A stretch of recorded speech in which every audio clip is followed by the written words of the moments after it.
Hey guys, welcome to the channel. Today we're going to be talking about Verasity and some of the things that we missed in, previous videos that I didn't have a chance to cover, as well as some new updates.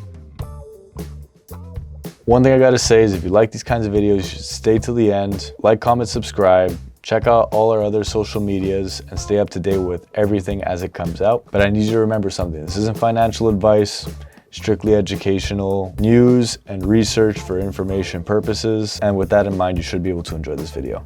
So Verasity, we had a little rally recently, and I think that we're going to continue to rally personally.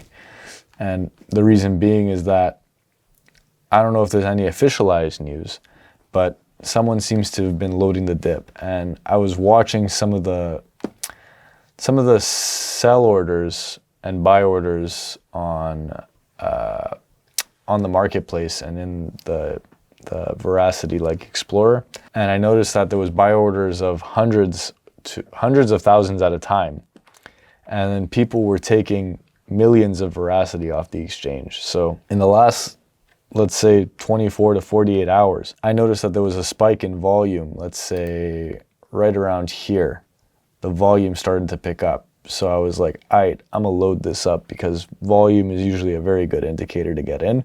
I gave my signal to the boys in the Discord and the Telegram, and whoever took it made money.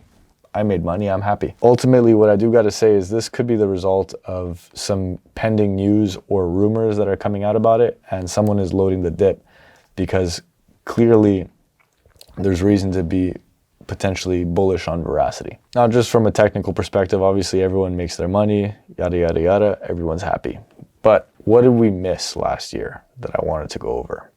Well, this is what I wanted to mention. We missed this, the Interactive Advertising Bureau, the IAB, partnered with Verasity back in 2019. I didn't realize how big that was, but more or less, these guys have a large part to do with internet advertising. And this just goes to show that something like POV, proof of view, that kind of technology is going to be very valuable in the advertising space, considering that the Advertising Bureau, Internet Advertising Bureau, IAB, said, hey, we should be partnered with these guys because it makes sense.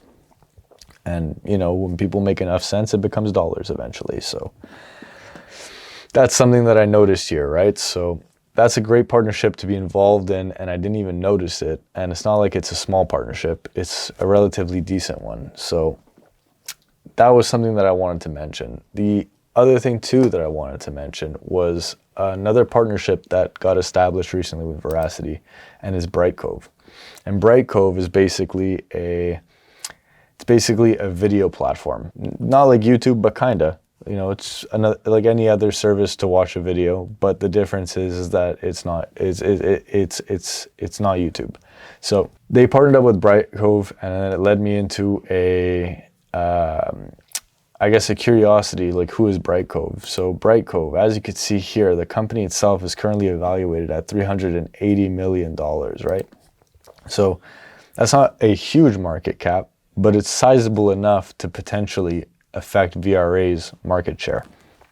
And as you can see, it's currently down, but personally I'm not too worried about stocks because I'm not a stock player, I'm a crypto player. But the fact that this company did get involved with Verasity could be potentially its sign to try and make a comeback and make itself not just relevant, but to potentially shift some of that market cap into a project like VRA and, establish itself as something more than just Brightcove. More or less, it's to my understanding that they want to use Veracity's proof of view technology with Brightcove's publishers to basically make a seamless esports feed from Veracity's rebrand VRA Esports, right? So VRA Sports.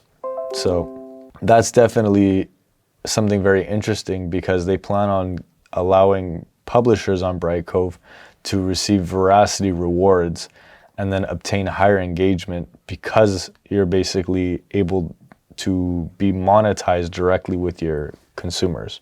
So I like the idea for that, and Brightcove isn't a small company, it's relatively established, and that's why I more or less wanted to say too that with that Brightcove partnership, I've noticed that Verasity also rebranded itself in terms of how its website is laid out, The VRA Esports is its own thing now. Like, it used to be just an esports thing, but now they've rebranded it with that name, and they updated their roadmap. So even just from looking at how their website looks now compared to before, it's definitely looking a lot better now. It looks a lot cleaner. You can see here, so they got the VRA Esports, they got the VRA wallet, and they got the VRA views.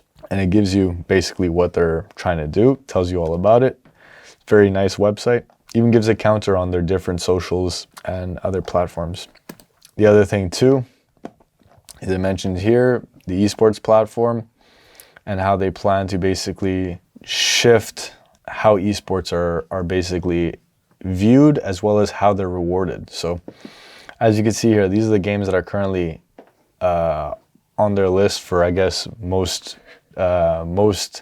engaged tournaments. And you got CSGO and Dota and Valorant. So I've heard of those 3 games. Maybe I'm a caveman now and I don't know a lot of the other ones, PUBG and Free Fire. I don't know those ones, but Dota has pretty much been a staple. CSGO has been a staple, and Valorant, I've heard of it. That means it has to be relatively popular for me to hear about it. And it has the same creators as League of Legends. And I think that they even did esports for League of Legends as well, Verasity. Right there, esports is a huge growing industry. It's not going to get any smaller. It's only going to get bigger, considering that more people are playing video games and we're heading into the digital era. So it almost makes sense that getting involved with something like this would be good. The last thing I wanted to do was go over the roadmap a little bit. And as you can see here, the roadmap is packed. But as we've seen from previous years, they have a tendency of knocking out their roadmaps. As you can see, they do a pretty good job on that. So definitely curious to see how they're going to approach 2022. And as you can see right here, proof of view for Bright Cove publishers. They want to do another major official tournament with a partner, and then monthly community tournaments with newly signed partners. That's Q1. Q2, they want to do proof of view live. They want to do POV-enabled smart contracts for NFTs, which is, by the way, coming into the next thing that I wanted to mention, is their proof of view software is actually going to become part of NFT verification soon. So that's going to be huge, because if they actually manage to verify NFTs and make sure that they're not fraudulent, that's a huge industry that is currently plagued with that. That really poises Verasity to be in a dominant position in not only that field, but as an industry leader for that. So definitely like to see that. They're also doing a VRA card. So they're doing a VRA card. First time I've seen that personally. And they're ideally trying to launch the partnership behind their VRA card as well. So Q3, NFT marketplace, MVP public launch. So they want to have their own NFT marketplace. I wouldn't be surprised if what they're doing here is creating NFTs for games that they probably make tournaments for. So wearable skins and other things along those lines. And I wouldn't be surprised if that becomes something very popular as the space develops, right? So, and it also gives a resale functionality for marketplace sellers. So they clearly got something planned there for the esport world. Then Q4, they're going to do a revamp of the VRA wallet and, you know, improved account security and a few other things along those lines. So 2022 is going to be a good year for them. They seem to have their shit in order, and not only do they have their shit in order, they seem to be eager to get it done. And that's something that I appreciate when I see a project in this phase of, let's say, price discovery. That's more or less the gist of this video. I hope you enjoyed it. If you did enjoy it, you should definitely like, comment, and subscribe. Check out our other social medias again. Thank you so much for watching this video to the end if you stayed, and we appreciate you as the viewer. And we're also going to be starting to host Twitter Spaces soon. So bear with me, I'm a caveman, and learning the platform is definitely a learning curve for me. So take care.